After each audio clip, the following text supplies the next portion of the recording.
Bisa tenang semuanya, mohon duduk yang rapi kepada beliau Al-Habib Bahar bin Ali bin Smith. Waktu dipersilakan. Sallu ala Sayyidina Muhammad wa ala ali Sayyidina Muhammad.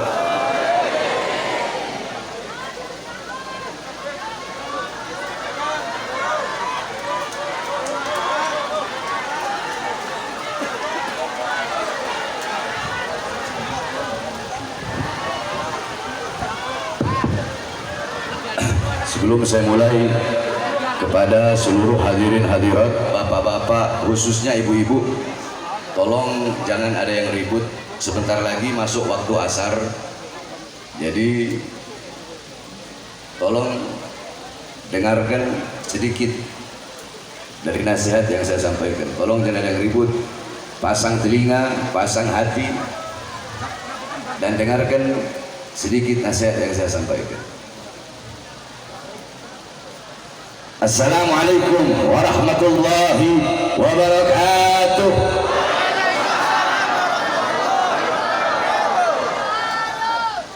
Alhamdulillah, alhamdulillahil qawi sultanuh, al-wadihil burhanuh, al-mabsut fil wujud karamuhu wa ihsanuh. Allahumma salli wa sallim wa barik wa karrim wa azim ala nuril anwar وسر الأسرار وترياك الأخيار ومفتاح باب اليسر سيدنا ومولانا محمد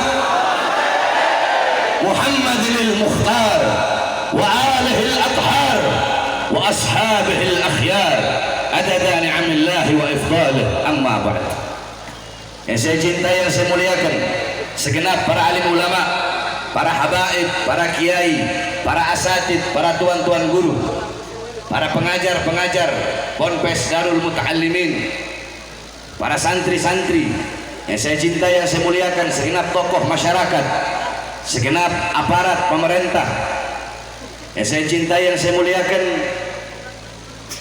Al-Habib Ridha Al-Habsyi, Al-Habib Nizar Al-Habsyi, khususnya yang saya cintai, yang saya muliakan, guru kita bersama yang mulia Kiai Haji Hasan Ali, kemudian Kiai Haji Muhammad beserta seluruh keluarga besar Ponpes Darul Muta'allimin yang saya cintai, yang saya muliakan, segenap hadirin hadirat, bapak-bapak, ibu-ibu, khususnya para pemuda-pemudi umat baginda Nabi besar Muhammad yang selalu dimuliakan oleh Allah Subhanahu wa taala. Alhamdulillah, segala puji dan syukur kehadirat Allah. Dialah Allah yang maha besar, dialah Allah yang maha besar, yang besar selain Allah kecil. Dialah Allah yang maha kaya, yang kaya selain Allah miskin.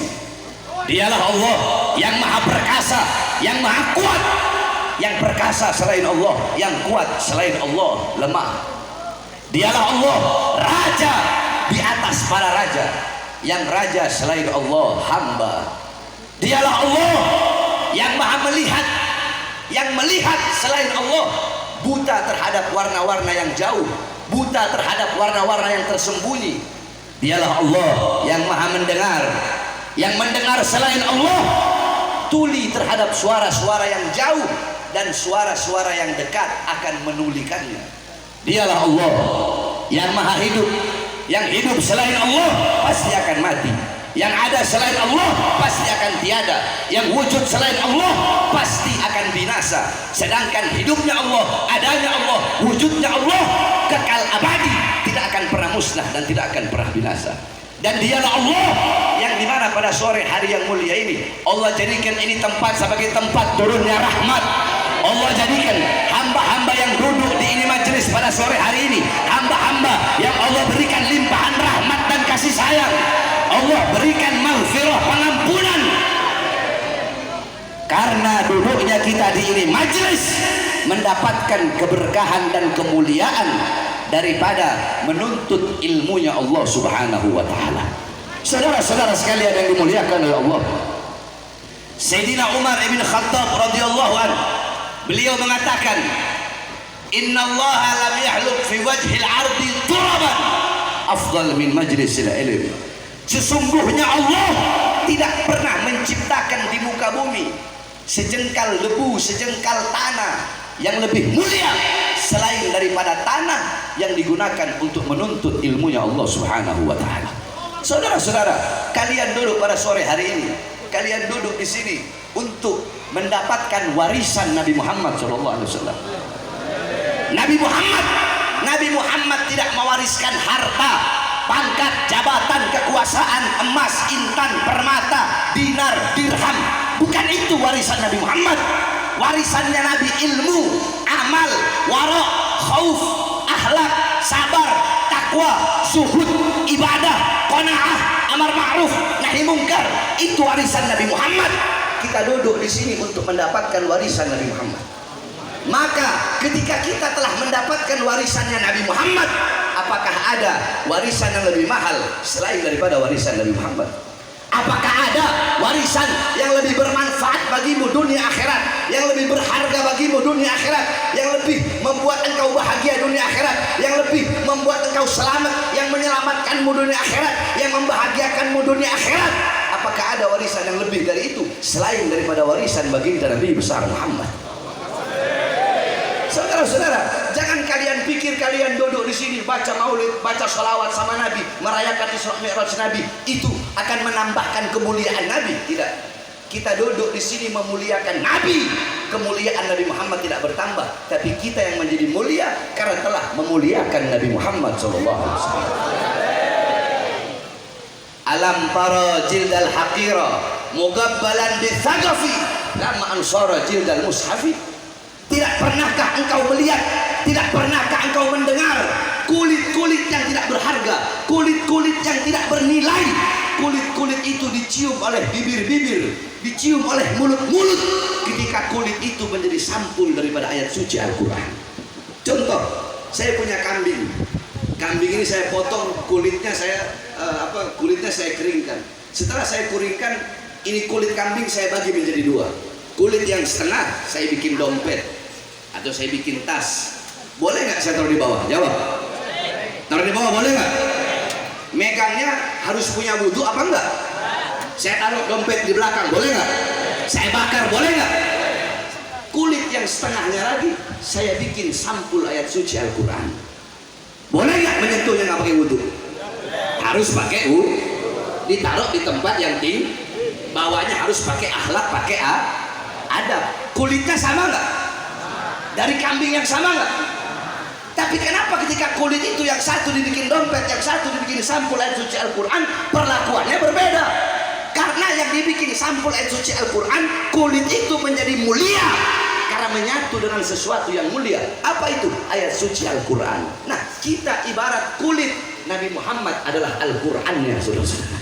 Kita menjadi mulia karena kita telah memuliakan baginda Nabi besar Muhammad. Bukan kita memuliakan Nabi terus kemuliaan Nabi bertambah. Tidak, kemuliaan Nabi tidak akan bertambah. Karena kalau kemuliaan Nabi bisa bertambah, berarti kemuliaan Nabi juga bisa berkurang, saudara-saudara. Kemuliaan Nabi Muhammad, sekalipun lautan menjadi tinta, pohon menjadi pena, dipakai untuk menggambarkan dan melukiskan kemuliaan Nabi. Laut jadi tinta, pohon jadi pena, tidak akan sanggup melukiskan kemuliaan baginda Nabi besar Muhammad. Maka kalian duduk pada sore hari ini menjadi mulia karena memuliakan Nabi, menjadi agung karena mengagungkan Nabi. Kalian dipuji oleh penduduk langit, karena kalian duduk di sini memuji baginda Nabi besar Muhammad. Saudara-saudara, singkat, kita duduk di sini untuk mengenang satu peristiwa yang mulia, satu peristiwa yang agung, satu kejadian yang luar biasa, perjumpaan antara hamba dengan Tuhannya, perjumpaan kekasih dengan kekasihnya, perjumpaan seorang makhluk yang paling mulia dengan Khalik penciptanya, yaitu perjumpaan Nabi Muhammad dengan Azizul Wahhab bila hijab. Nabi Muhammad berjumpa dengan Allah tanpa ada setitik pun penghalang. Saudara-saudara, ini pesantren Darul Muta'allimin. Akan saya kasih kepada khusus para santri-santri yang ada di sini. Saya sebelum membahas sesuatu, pasti saya punya maroji. Maroji itu sandaran, saudara-saudara.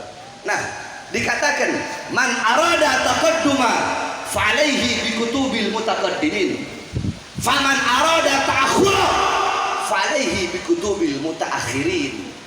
Siapa orang yang ingin maju pemikirannya, keilmuannya, kalian ingin terdepan dalam masalah ilmu, maka berpegang teguhlah kepada kitab-kitab ulama-ulama salaf terdahulu.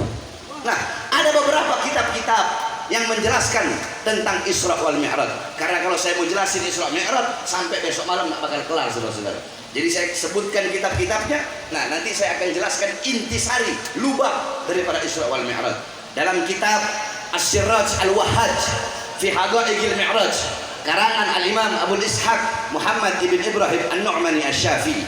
Kemudian ada kitab Al-Mi'raj, karangan daripada Al-Imam Abdul Karim Al-Qushairi. Kemudian ada kitab Ar-Risalah fil Mi'raj, karangan Al-Imam Abdul Hasan Ali bin Muhammad Al-Lakhmi. Kemudian ada kitab Ayatul Kubra fi Syarah Qissatil Isra, itu karangan Al-Imam As-Suyuti. Kemudian ada kitab Al-Ayah Az-Zahima Al-Bahira fil Mi'raj Sayyidu Ahli Dunya wal Akhirah, karangan Al-Imam Al-Hafidh Syamsuddin Muhammad ibn Yusuf Asy-Syami Ad-Dimashqi. Satu lagi kitab beliau Al-Ayat Al-Bayyinat fil Mi'raj Sayyidu Ahli Al-Ardi was Samawat. Kemudian ada kitab An-Nurul Wahhaj fi Qissah Isra wal Mi'raj, karangan Al-Imam Ali Zainal Abidin bin Muhammad Al-Hadi Al-Barzanji, kakeknya pengarang Maulid Barzanji. Nah, itu kitab disarahkan oleh cucunya, diberi nama kitab Tajul Ibtihaj ala Nuril Wahhaj, karangan Al-Imam Ja'far bin Ismail Al-Barzanji. Kemudian ada kitab Qissatul Mi'raj, karangan As-Sayyid Usman Syata bin Muhammad Syata. Kemudian ada lagi kitab Afdhalul Manhaj fi Isbat Isra wal Mi'raj, karangan Asy-Syaikh Abdullah Mustafa Al-Maraghi. Kemudian ada lagi kitab Dawus Siraj fi Fadli Rajab wa Qissah Al-Mi'raj, itu kisah menjelaskan Isra Mi'raj dan keutamaan bulan Rajab, karangan Al-Imam As-Sayyid Muhammad Amin Al-Kurdi. Kemudian ada kitab Minhajus Syami Mukhtasar Mi'rajus Syami, karangan Syekh Yusuf bin Ismail An-Nabhani. Kemudian ada kitab Qissatul Mi'raj, karangan Al-Imam Najmuddin Al-Ghaiti, yang dihasyiahkan oleh Imam Ahmad Abil Barkat Ad-Dardir, diberi nama kitab Hasyiah Ad-Dardir. Kita orang biasanya kalau pesantren salaf itu maksudnya kita orang itu pesantren yang nggak ada sekolah, diniyah, belajarnya agama terus. Itu kalau bulan Rajab kita orang pasaran itu apa ya? Kayak saya sama santri semua. Nah, kita orang ngatamin kitab Hasyiah Ad-Dardir Al-Imam Ahmad Abil Barkat. Kalau di Jawa Tengah namanya di Kilatan. Nah, itu. Kalau bulan Rajab kita orang biasa hataman Bukhari sama ngatamin kitab Hasyiah Ad-Dardir. Kemudian masih banyak lagi kitab-kitab menjelaskan Isra wal Mi'raj. Ada kitab Nailul Muna wal Ghaya As-Sa'ul fil Isra wal Mi'raj Nabiyil Mukhtar Ar-Rasul, karangan Imam Muhammad bin Ja'far Al-Kattani. Kemudian ada kitab Al-Mi'raj An-Nabawiyah, karangan Syekh Hasan Asy-Syati. Kemudian ada kitab Hulal Ad-Dibaj Al-Matruza fil Qissah Isra wal Mi'raj, karangan Imam Ahmad bin Muhammad Ar-Rahwani At-Tatwani. Kemudian azan enggak?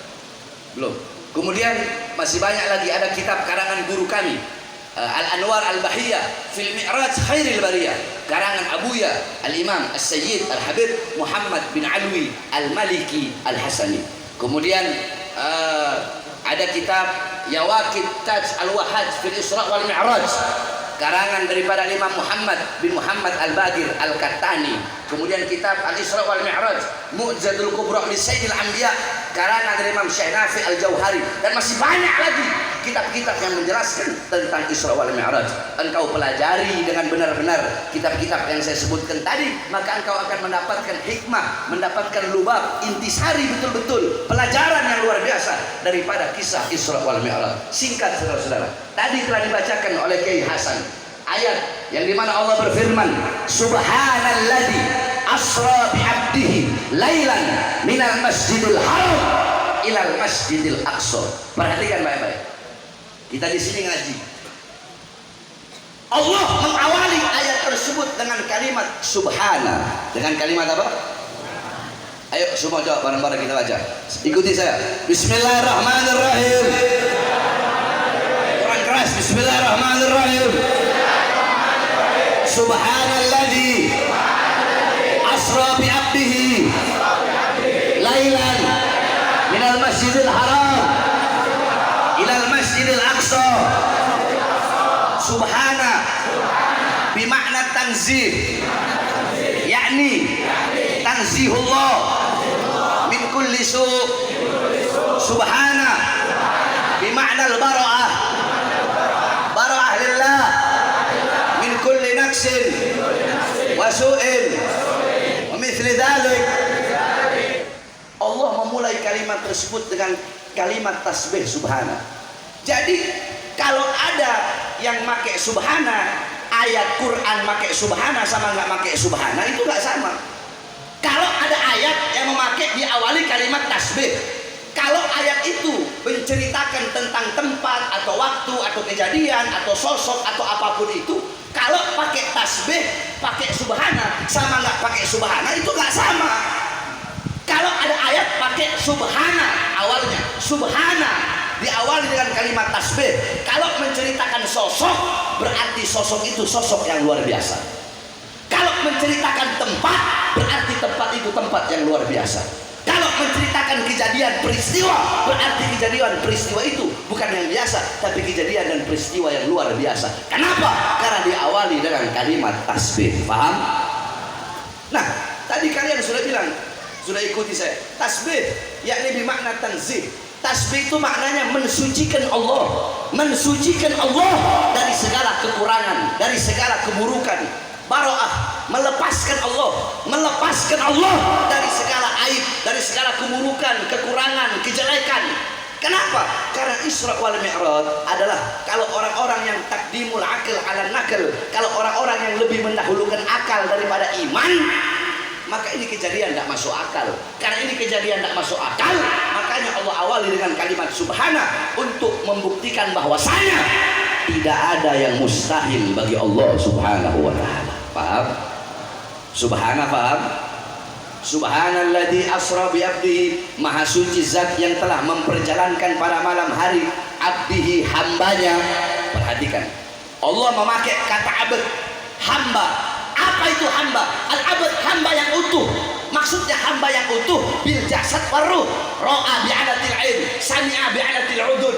Hamba yang utuh itu hamba yang melihat pakai alat mata, mendengar pakai alat telinga, menyentuh pakai alat tangan, merasa pakai alat hati, berjalan pakai alat kaki. Itu hamba yang utuh. Sebab ada sebagian riwayat dari mereka berpatokan kepada hadis Sayyidatuna Aisyah radhiyallahu anha yang mengatakan Rasulullah Isra wal Mi'raj fil manam.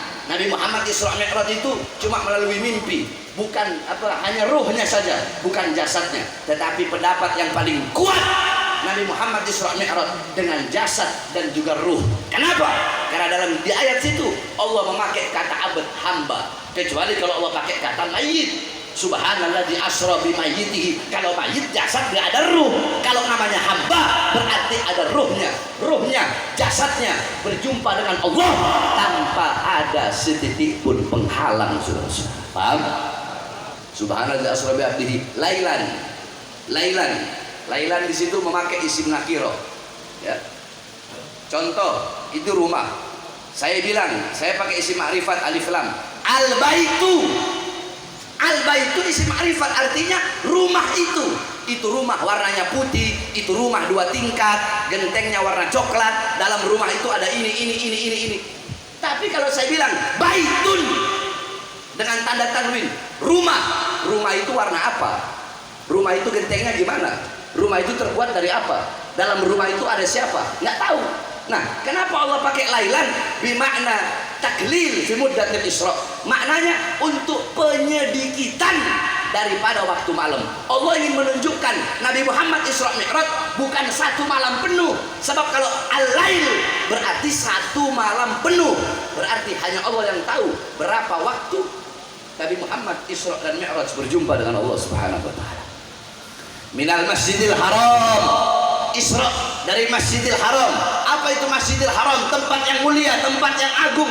Sampai dalam hadis Rasulullah mengatakan, salatun fi masjidi hada afdal min alfi salatin fi ma siwahu. Salat di masjidku ini, maksudnya Masjid Nabawi, lebih utama daripada 1000 kali salat dibandingkan masjid yang lain, illa Masjidil Haram, kecuali Masjidil Haram. Salatun fi Masjidil Haram afdal min mi'ati alfi salatin fi ma siwahu. Salat di Masjidil Haram 100.000 kali lebih utama dibandingkan dengan masjid-masjid yang lain. Minal Masjidil Haram ilal Masjidil Aqsa. Dari Masjidil Haram ke Masjidil Aqsa. Apa itu Masjidil Aqsa? Tempat yang mulia, tempat yang agung, tempat yang suci, tempat dimi'rajkan Nabi Muhammad sallallahu alaihi wasallam.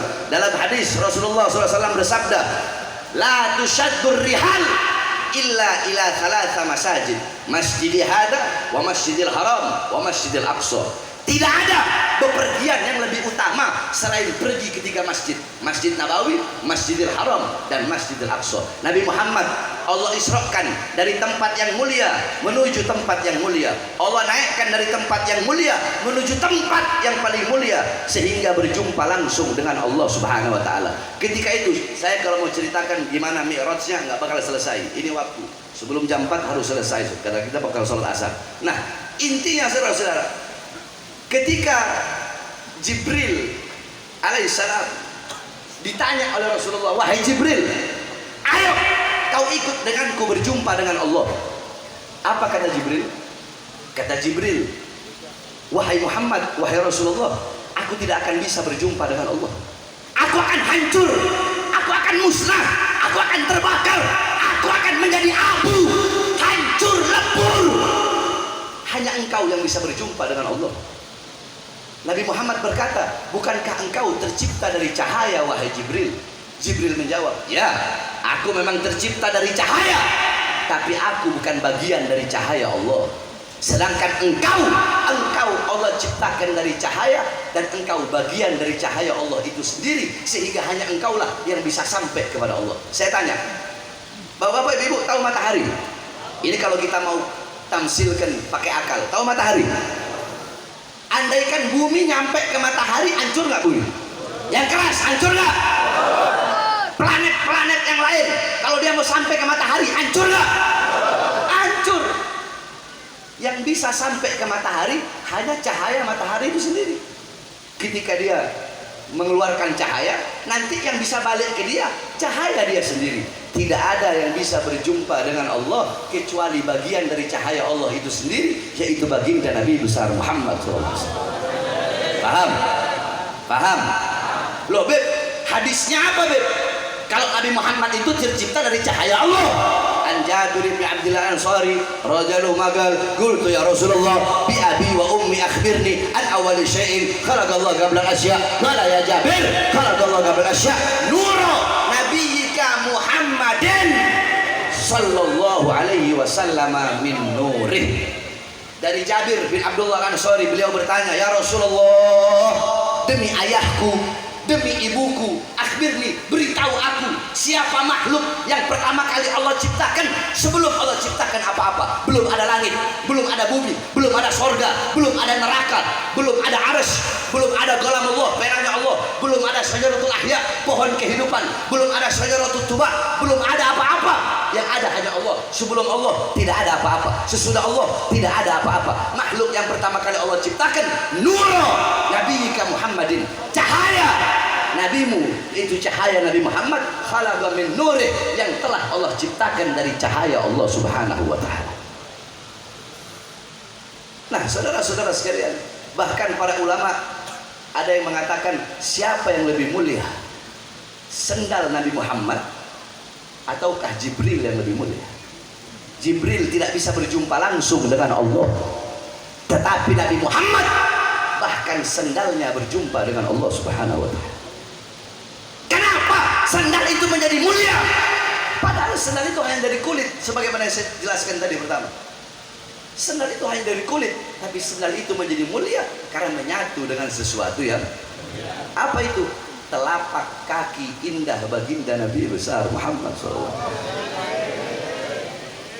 Nah, kalau saya mau ceritakan tentang Isra Mi'raj ini, banyak kejadian-kejadian. Bagaimana ketika Allah memilihkan buruk sebagai kendaraan Nabi, bagaimana Nabi Muhammad di langit berjumpa dengan para Nabi dan para Rasul. Bahkan Nabi Muhammad pernah berjumpa dengan satu malaikat yang punya 1000 tangan, di setiap tangannya punya 1000 jari. Panjang kalau mau saya ceritakan. Intinya, intisari Isra Mi'raj adalah Nabi Muhammad diundang oleh Allah, dipanggil oleh Allah yang pertama, karena pada tahun tersebut adalah Amul Huzun, tahun kesedihan bagi Nabi Muhammad. Karena di tahun yang sama, paman dan istri yang beliau cintai wafat di tahun yang sama. Allah ingin menghibur Nabi Muhammad yang sedih dengan perjalanan Isra wal Mi'raj. Kemudian yang paling utamanya, yang paling pentingnya, Allah undang Nabi Muhammad untuk menerima satu perintah yang mulia. Ketika Allah memerintahkan perintah-perintah yang lain, cukup melalui Al-Quran. Allah perintahkan puasa, cukup melalui Quran. Allah perintahkan haji, cukup melalui Quran. Allah perintahkan sedekah, cukup melalui Quran. Allah perintahkan menuntut ilmu, cukup melalui Quran. Allah perintahkan apapun, cukup melalui Quran. Tapi ketika Allah perintahkan perintah yang satu ini, tidak cukup melalui Quran. Allah undang langsung Nabi berjumpa dengan Allah untuk menerima perintah tersebut, karena begitu mulia, begitu agung, begitu penting, dan begitu harus kita dahulukan perintah tersebut. Karena langsung, ibarat kata begini, saya kalau mau nyuruh perintah-perintah yang biasa lewat WhatsApp cukup, Lil beli ini, Lil Jalil pergi ke sini, isi Jalil, Lil ke sana, Lil ke sana, Lil ke sana. Tapi kalau saya mau nyuruh sesuatu yang penting, Lil sekarang datang ngadep ke ruangan, langsung Lil begini, paham? Nah, perintah tersebut saking pentingnya, saking utamanya, Allah undang Nabi untuk langsung mendapatkan perintah tersebut. Apa perintah tersebut? Perintah tersebut adalah sholat. Tolong yang rokok matiin rokoknya. Nanti habis saya ceramah silahkan rokok. Saya juga ngerokok soalnya. Cuma kalau di majelis begini kita harus punya adab. Harus punya jangan suka ngomong akhlak, adab, tapi ya nggak ada akhlak, nggak ada adab, nggak ada praktek.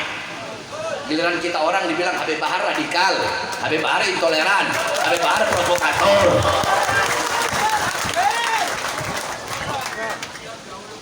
Tolong yang merokok dimatikan rokoknya. Nah, jadi saudara-saudara, tadi Kiai Hasan sudah bawa satu hadis, as-salat imaduddin, salat itu tiang agama. As-salatu ra'sul ibadah, salat kepalanya ibadah. Sholat itu kepala ibadah, pemimpinnya amal ibadah. Semua amal ibadah yang lain itu muttabi, pengikut. Kepalanya sholat. Kalau kau punya sholat baik, kau punya sholat bagus, seluruh amal ibadahmu bakal baik, bakal bagus. Tapi sebaliknya, idza taghayyarur ru'us, taghayyarul mar'us. Kalau pemimpinnya rusak, maka yang dipimpin pun akan ikut rusak. Kalau kau punya sholat rusak sebagai pemimpin ibadah, sholatmu rusak, sholatmu gak sempurna, sholatmu bolong-bolong, sholatmu hancur, maka seluruh amal ibadah yang lain bakal rusak, bakal hancur dan tidak diterima oleh Allah Subhanahu wa Ta'ala. Makanya perhatikan kau punya sholat, perbaiki kau punya sholat, didik kau punya anak-anak.